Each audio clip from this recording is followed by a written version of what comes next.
صلاة وسلام عليك وعلى آلك وأصحابك يا سيدي يا مكين قلوب المؤمنين کہ اکبر ہے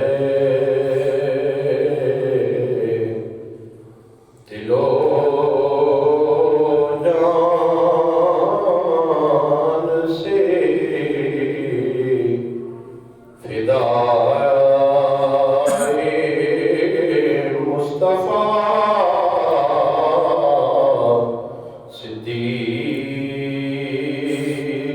اکبر ہیں رفیق خلوتیں خیر الورا صدیق اکبر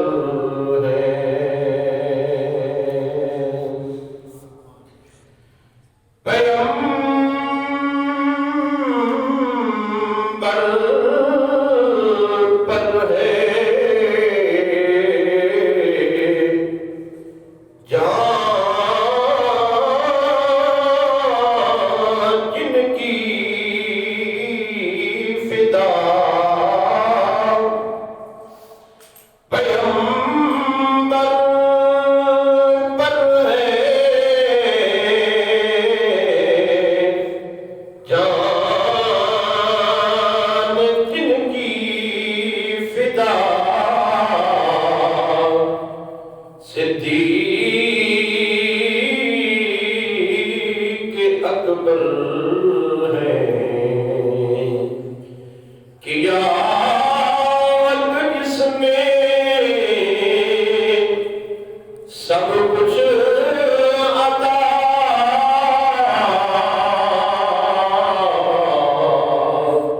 صدیق اکبر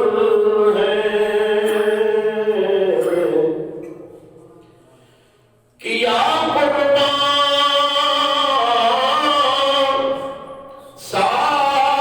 سارا گھر نبی کے ایک اشارے پر وہ علی ہمت جود و صفا صدیق اکبر ہیں دل و جان سے فدائے مصطفیٰ صدیق اکبر ہے رہے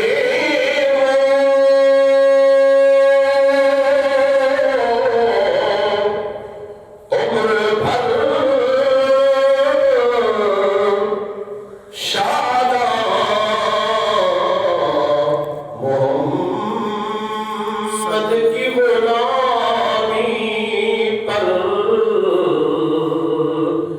رہے وہ شاداں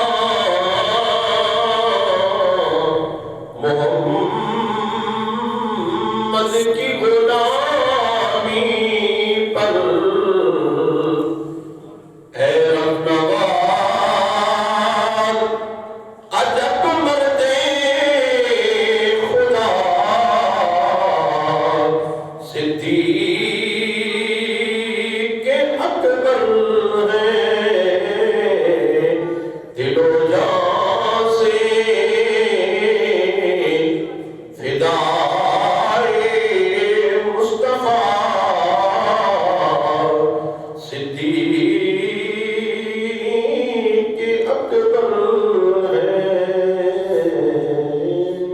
سبحان اللہ حمد و صلوات کے بعد نہایتی معزز و محترم و محتشم عزیز دوستوں بزرگوں اور جہاں تک آواز پہنچ رہی ہے قبل کرو میرے قبلی قدر عزیزوں اور بہنوں السلام علیکم ورحمۃ اللہ وبرکاتہ۔ وعلیکم السلام ورحمۃ اللہ وبرکاتہ۔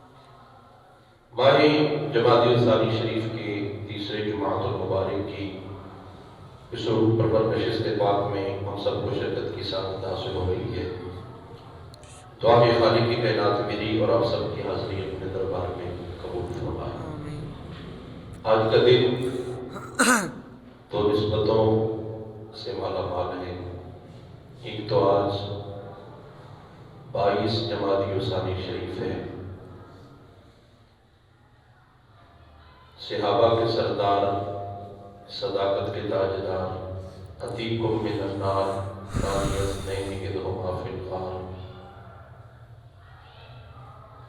مزاج شناس مصطفیٰ، وزیر و مشیر مصطفیٰ،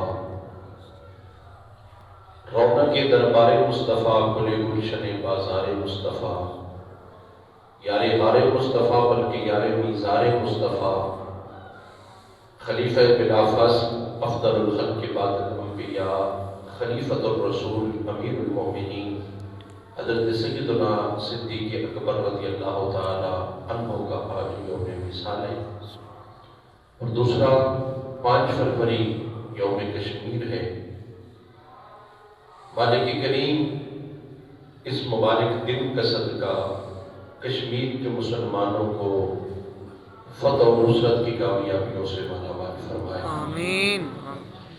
اور تاجدار صداقت حضرت سیدنا صدیق اکبر رضی اللہ تعالی عنہ کی اس مبارک ادا کا واسطہ اور صدقہ کہ جس محبت میں آپ غلاموں کو خرید کے آزاد کرتے رہے، اس مبارک ادا کے صدقے اللہ میرے اور آپ کے کشمیری بہن بھائیوں کو آزادی کی نعمت سے مالا مال فرمائے۔ تاجدار صداقت حضرت سیدنا صدیق اکبر رضی اللہ تعالی عنہ بڑی عظمتوں اور رفعتوں کی ہم شخصیت ہیں۔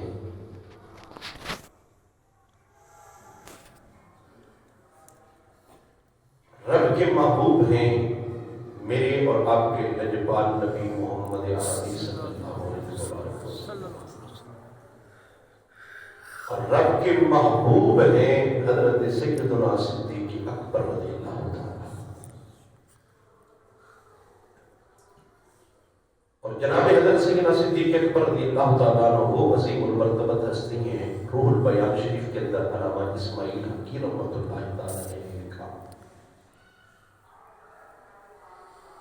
کہ حضرت سیدنا صدیق اکبر رضی اللہ تعالیٰ عنہ کی 3 ہی خواہشیں ہوا کرتی تھیں، اور ان 3 کے لیے ہر وقت وہ دعا کرتے رہتے تھے۔ وہ 3 خواہشیں کون سی ہیں؟ اس میں سے پہلی خواہش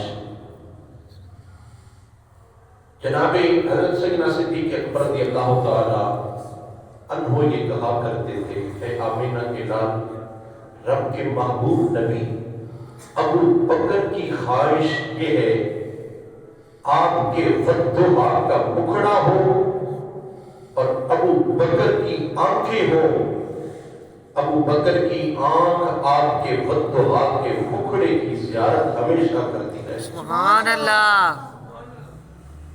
جناب ابو بکر کی خواہش بڑی بلند ہے، اور سبحان اللہ ٹیلی سبحان اللہ۔ مرضی ہے دیا۔ سبحان اللہ۔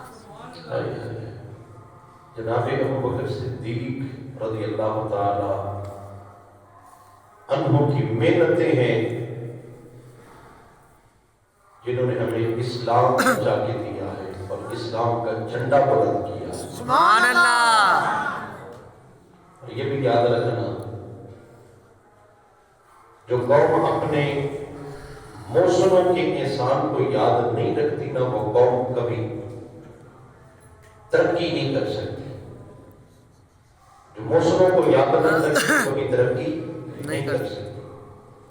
جناب ابو بکر صدیق سے بڑھ کے کون محسن ہو سکتا ہے؟ سبحان اللہ۔ حضور کے بعد سب سے بڑے محسن جناب حضرت صدیق اکبر ہیں۔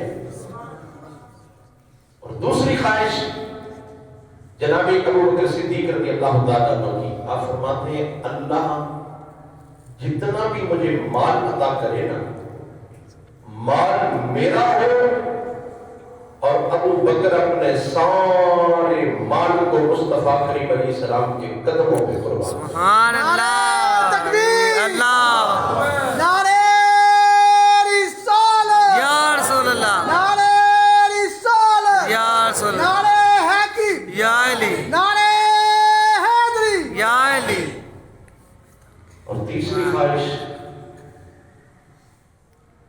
آپ فرماتے ہیں میری تیسری خواہش یہ ہے کہ اللہ مجھے زندگی کی جتنی سانسیں عطا کرے نا، میرے زندگی کے سارے لمحے اور سانسیں مصطفیٰ کریم علیہ السلام کی رفاقت میں، حضور کی معیت میں اور مصطفیٰ کریم علیہ السلام کے قدموں میں میری ساری زندگی گزر جائے. سبحان اللہ. یہ جناب حضرت صدیق اکبر رضی اللہ تعالیٰ عنہ کی تین خواہشیں ہیں. اور میرے بھائی یاد رکھنا، انسان کو نا چار چیزوں کے ساتھ بڑا پیار ہے، اور ان چار چیزوں کے بغیر نا انسان ہے ہی نہیں. وہ چار چیزیں کون سی ہیں؟ جان، مال، اولاد، وطن اور گھر. جان کے لیے انسان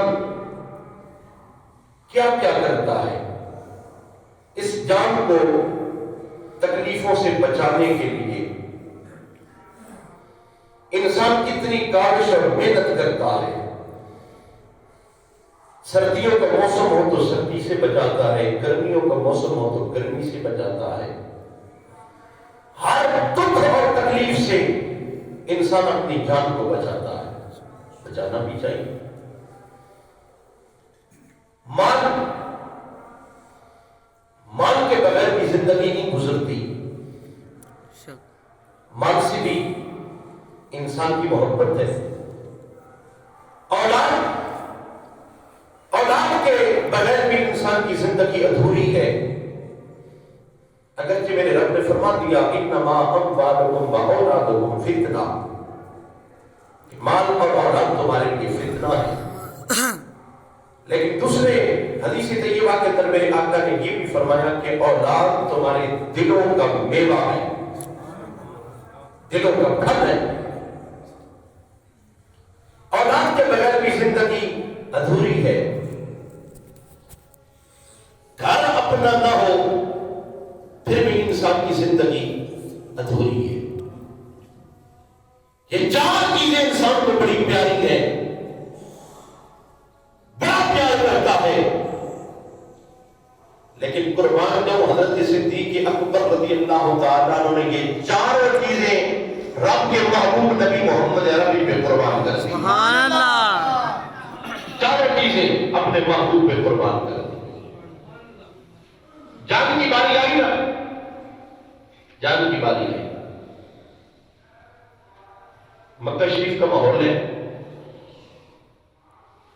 مکے کے کافر میرے نبی کے دشمن بن گئے. اس وجہ سے کیا لوگوں تک رب کا پیغام کیوں پہنچا رہے، اس وجہ سے دشمن بن گئے. کافر نے میٹنگ کی کہ معاذ اللہ ہم نے اللہ کے محبوب نبی محمد عربی صلی اللہ علیہ وسلم کو شہید کرنا ہے. یہ کافروں کی میٹنگ، مشورہ کر لیا، سارا پلان بھی تیار کر لیا. لیکن یہ بھی یاد رکھنا، میرا رب چاہے نا، میرا رب جو چاہے وہ کر سکتا ہے، انسان جو چاہے وہ کر سکتا نہیں. کیونکہ انسان کی اختیار اور قدرت میں نہیں. میرا رب چاہے تو نفس کن فرمائے تو ساری کائنات کو بنا دیتا ہے. وہ رب ہے، ہر چیز پہ قادر ہے، مالک ہے. کافروں نے کہا کہ ہم معاذ اللہ اللہ کے نبی کو شہید کریں گے، اور میرے رب نے فرمایا اے کافروں، دیکھنا میں اپنے محبوب محبوب کی کس طرح حفاظت کرتا ہوں. سبحان اللہ. میرا محبوب تمہاری صفے چیر کے گزر جائے گا, تمہیں خبر بھی نہیں ہوگی. کافر نے مشورہ کر کے جو اپنا پلان تیار کیا, جا کے اللہ کے محبوب کے گھر کا انہوں نے گھیرا ڈال لیا, محاصرہ کر لیا. اب اس انتظار میں ہے, یہ مشورے میں بات طے پائی کہ نبی عالم صلی اللہ علیہ وسلم صبح کے وقت فجر کی نماز پڑھنے کے لیے مسجد حرام میں جاتے ہیں, اور جب نماز پڑھنے کے لیے مسجد حرام کی طرف جائیں گے نا, تو معاذ اللہ ہم اپنی تلواروں کے ساتھ رب کے محبوب نبی کا سر تب سے معاذ اللہ جدا کر دیں گے.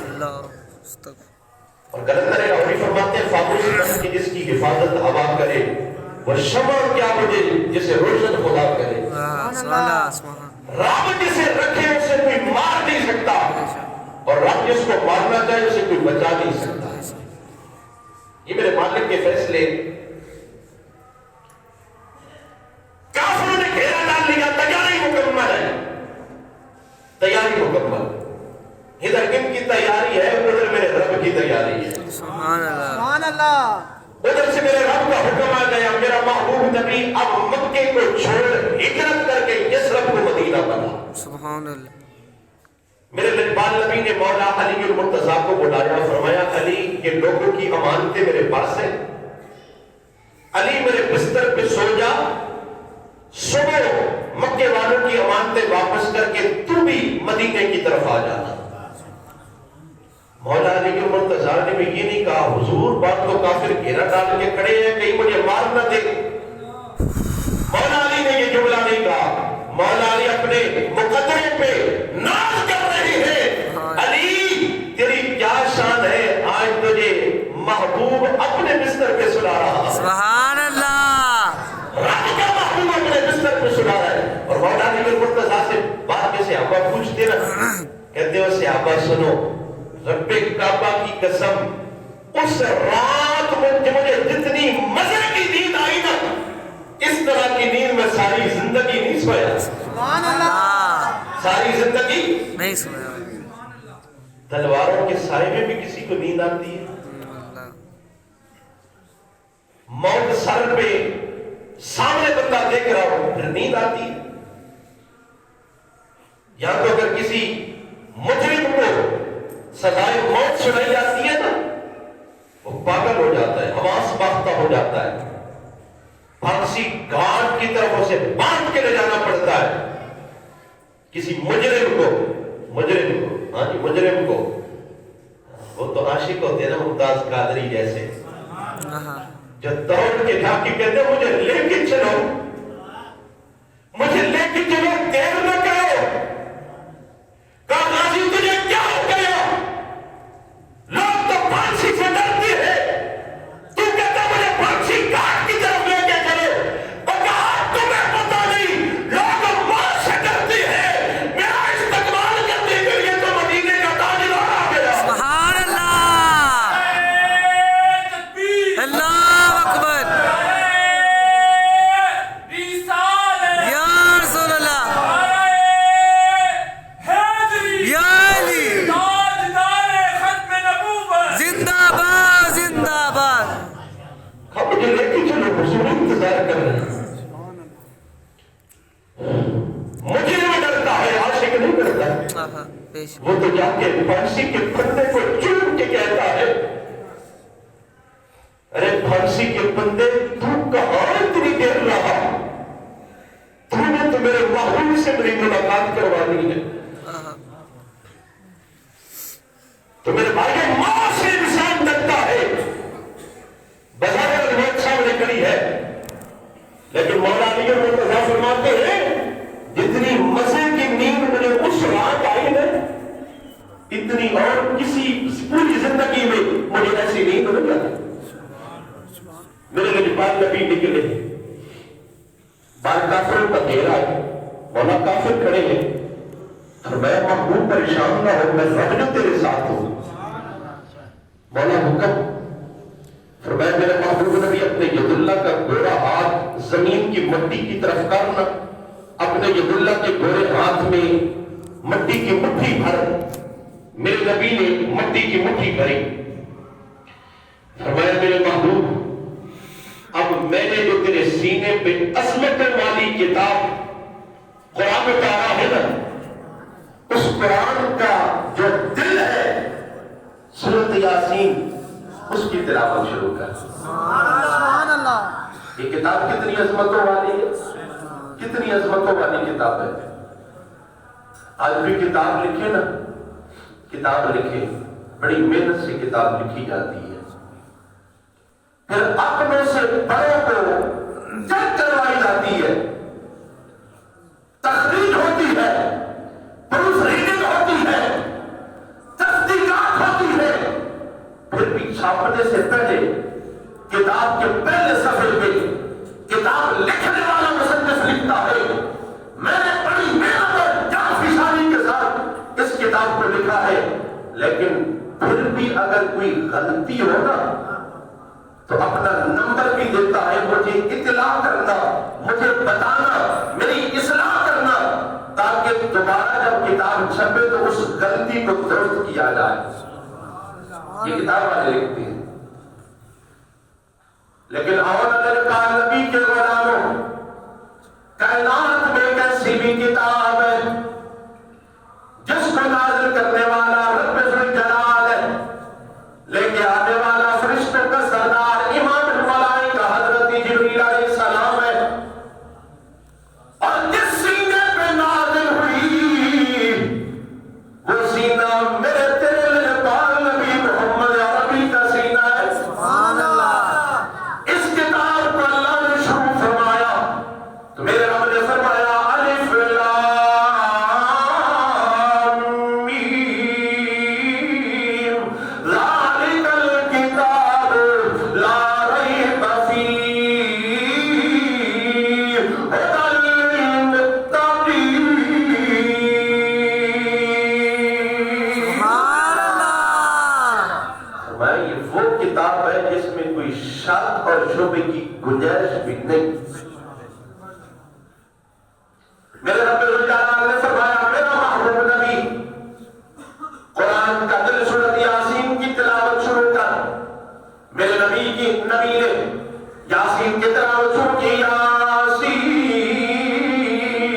والقرآن الحکیم انک لمن المرسلین. سبحان اللہ. میرے رب نے فرمایا میرا محبوب نبی اب یہ مٹھی مٹی والی پھینک میرے نبی نے پھینک کی، کافروں کی آنکھوں میں پڑی. میرے نبی نبی کافروں کی صفوں پر چیرتے ہوئے گزر گئے، کافروں کو پتہ بھی نہیں چلا، پتہ بھی نہیں چلا. میرے نبی اپنے در دولت سے نکلے. سب سے پہلے میرے آقا اپنے یار جناب ابوبکر صدیق رضی اللہ تعالی عنہ کے دروازے پہ گئے. میرے آقا نے چند دن پہلے فرما دیا تھا اے میرے یار ابوبکر تیاری میں رہنا، اللہ کا حکم آنے والا ہے، ہم نے یہاں سے ہجرت کرنی ہے. جناب ابوبکر صدیق کے پاس ایک اٹھنی پہلے ہے، ایک اٹھنی لجپال نبی کے لیے خرید لی. جناب ابوبکر صدیق رضی اللہ تعالیٰ عنہ کو جب سے میرے آقا نے فرمایا ہے جناب ابوبکر سوتے نہیں، سوتے نہیں، اپنے کمرے میں بھی نہیں بیٹھتے، گھر کے دروازے کے ساتھ بیٹھتے. کسی نے پوچھا ابوبکر سوتا کیوں نہیں؟ کہا لجپال نبی نے فرما دیا ہے کہیں ایسا نہ ہو میرے لجپال نبی کو اللہ کا حکم آ جائے ہجرت کا، اور میرا لجپال نبی اپنے در دولت سے نکل کے میرے دروازے پہ آئے، دستک دے کہیں ابوبکر سویا ہو، ابوبکر کا دروازہ کھولنے میں دیر لگ جائے، اللہ کے نبی کی بے ادبی ہو جائے گی. اگر دیر ہو گئی، بے ادبی ہو گئی، وہ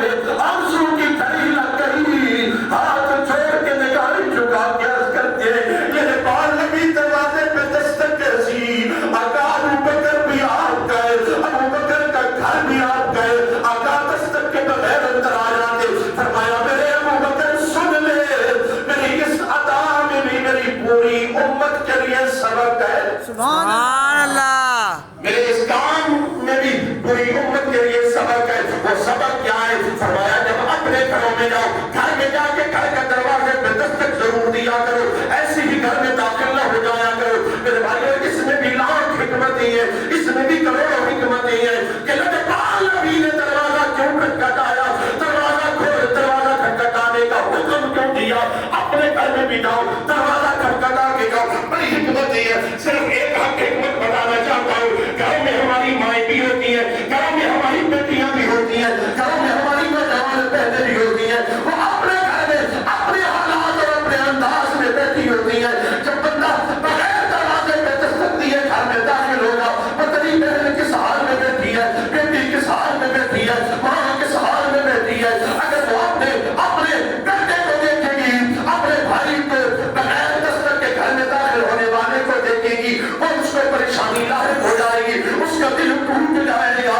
ارے میں یار اپنے گھر میں کس انداز میں بیٹھی تھی، میرا بیٹا آ گیا، میرا بھائی آ گیا، میرا بھتیجا آ گیا، میرا بھانجا آ گیا، میرے لجپال نبی نے حکمت بتا دی، فرمایا جب دروازے پہ دستک دے گو، تمہاری بیٹی ہوگی، تمہاری بہن ہوگی، تمہاری ماں ہوگی، تمہاری خالہ ہوگی، تمہاری پھوپھی ہوگی، وہ اپنا انداز درست کر لیں گی، نہ ان کی آنکھوں میں شرمندگی ہوگی، نہ تمہاری آنکھوں میں شرمندگی ہوگی۔ سبحان اللہ، میرے لجپال نبی نے دروازے پہ دستک کس لیے دی؟ جناب ابو بکر رضی اللہ تعالیٰ عنہ کو میرے آقا نے فرمایا ابو بکر چلنا، اللہ کا حکم آ گیا ہے، ہم نے مکے کو چھوڑنا ہے، ہم نے اللہ کے راستے میں ہجرت کرنی ہے، ہم نے جا کے یثرب کو مدینہ بنانا ہے۔ جناب ابو بکر صدیق رضی اللہ تعالیٰ عنہ تو پہلے تیار ہے، آقا چلے، جناب ابو بکر چلے، یہ میرے مصطفیٰ کریم علیہ السلام بھی ہے، جناب ابو بکر کے غلام بھی ہے۔ میرے بھائیو توجہ کرو نا، ادھر کافر جان کے دشمن ہے، ادھر کافر جان کے دشمن ہے، کافر میرے نبی علیہ السلام کو معاذ اللہ شہید کرنا چاہتے ہیں، ادھر جناب ابو بکر ہے۔ میرے بھائیو ذرا اپنے ماحول کو بھی دیکھو، ہمارا سکا بھائی ہو، اس کی دشمنی ہو، کسی کے ساتھ دشمنی ہو، اس دشمنی والے بھائی کے ساتھ سکا بھائی بھی نہیں چلتا، وہ کہتا ہے اس کی تو دشمنی ہے، لوگ اسے تو ماریں گے، کہیں میری جان ویسی ہی نہ چلی جائے، اپنے سکے بھائی کے ساتھ کوئی نہیں چلتا۔ جناب ابو بکر تجھ پہ قربان جاؤں، جناب ابو بکر صدیق رضی اللہ تعالیٰ عنہ تو فرماتے ہیں ایسی جان کو کیا کرنا، ایسی جان کو کیا کرنا جو نبی پہ قربان نہ ہو۔ فرمایا ابو بکر کی ایک جان کیا اگر ہزاروں جانیں ہوں، میرے مصطفیٰ کریم علیہ السلام کے قدموں کی دھول پہ بھی قربان ہے۔ سبحان اللہ، جناب ابو بکر صدیق رضی اللہ تعالیٰ عنہ میرے مصطفیٰ کریم علیہ السلام کے ساتھ چلے۔ میرے بھائیو رات کا سفر گزرا، جب صبح کا وقت آیا، نماز فجر پڑھی، میرے آقا فرمانے لگے اے ابو بکر اب صبح کا ویلا ہو چکا ہے، اب صبح کا وقت ہو چکا ہے، اب روشنی شروع ہو گئی ہے۔ اے ابو بکر جب کافروں کو پتا چلے گا، جب میں بستر سے نہیں اٹھوں گا، نکلوں گا نہیں، کافروں کو پتا چلے گا، کافر ہمارا پیچھا کریں گے۔ اے کیا سال کے بہار ہے، اس پہاڑ کے اوپر ایک غار ہے جس کو غار سار کہتے ہیں۔ میرے ابو بکر چل جا، اس غار کے اندر آج کا پورا دن ہم گزاریں گے، سبحان اللہ، پورا دن ہم گزاریں گے۔ میرے لجپال نبی بھی اٹھنی سے اترے، جناب ابو بکر بھی اترے، اٹھنوں کے حوالے کیا، اس غلام کے حوالے کیا، جناب ابو بکر جا کے حضور کے آگے بیٹھ جاتی ہے۔ میرے لجپال نبی نے فرمایا ابو بکر کیوں بیٹھا کیوں ہے؟ آقا آپ میرے کاندھے پہ سوار ہو، کاندھے پہ سوار ہو۔ میرے لجپال نبی نے فرمایا ابو بکر پہاڑی کی اونچائی بڑی ہے، اونچائی بڑی ہے، راستہ بھی بڑا کھٹن ہے، جو حاجی دے کے آئے ہیں راستہ آپ بھی بتاتے ہیں کہ صحیح نہیں، اللہ ہمیں سالوں کو اس کی زیارت نصیب فرمائے۔ میرے لجپال نبی کا غلام بیٹھ گیا، آقا نہیں نہیں ابو بکر ایسے نہیں جا سکتا، آپ کو اپنے کندھوں پہ اٹھا کے غار سور تک پہنچائے گا۔ سبحان اللہ، میرے لجپال نبی نے فرمایا نہیں ابو بکر میں چل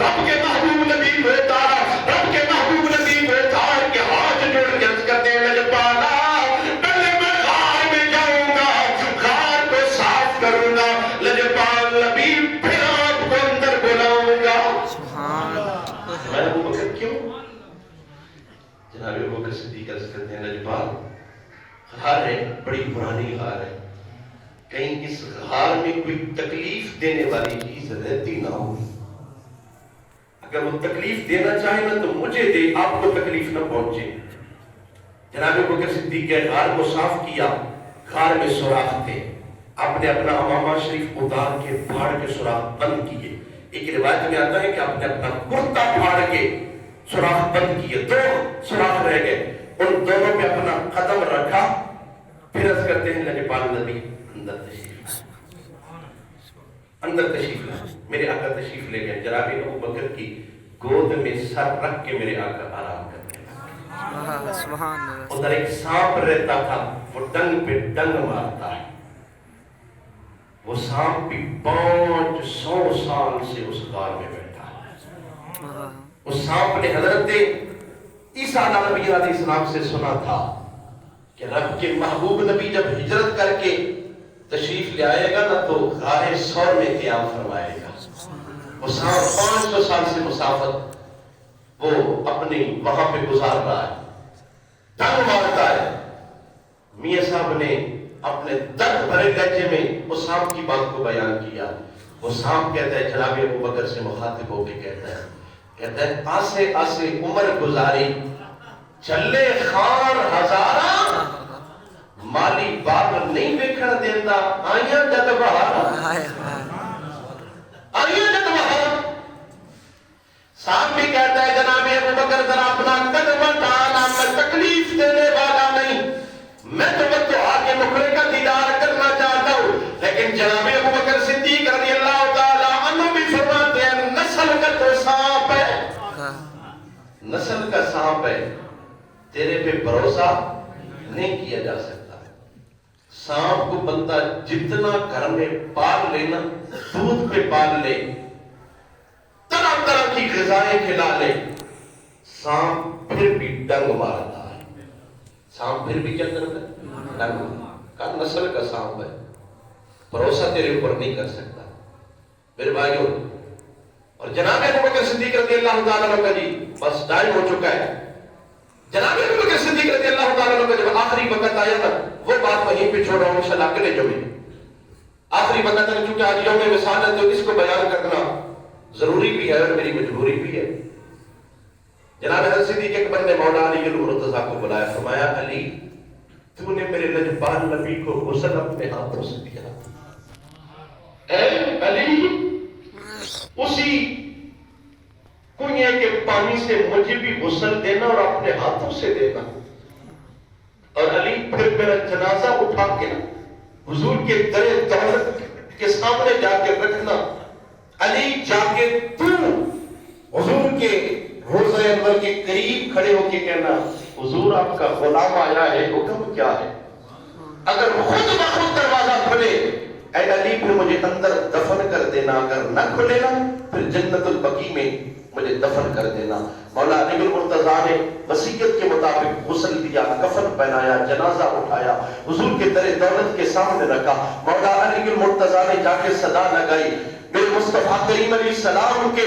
روضہ انور کے اندر سے آواز آتی ہے ادخل الحبیب الی الحبیب آج محب کو اپنے محبوب کے ساتھ ملا دو دروازہ خود بخود کھلتا ہے اور میرے مصطفیٰ کریم علیہ السلام کے ساتھ جناب ابو بکر کا میزار بن جاتا ہے جس نے دنیا میں رسول اللہ صلی اللہ علیہ وسلم کے ساتھ یاری کا حق ادا کیا ہے رب نے اس یار کو جدا نہیں ہونے دیا فرمایا ابو بکر تو نے دنیا میں حق ادا کیا ہے اب قبر بھی تیری میرے مصطفیٰ کے ساتھ ہوگی اور میدان حشر میں بھی میرے مصطفیٰ کے ساتھ اٹھے گا اور قیامت میں بھی میرے مصطفیٰ کے ساتھ جائے گا اللہ کے لیے سب کیا دیا اپنے دربار میں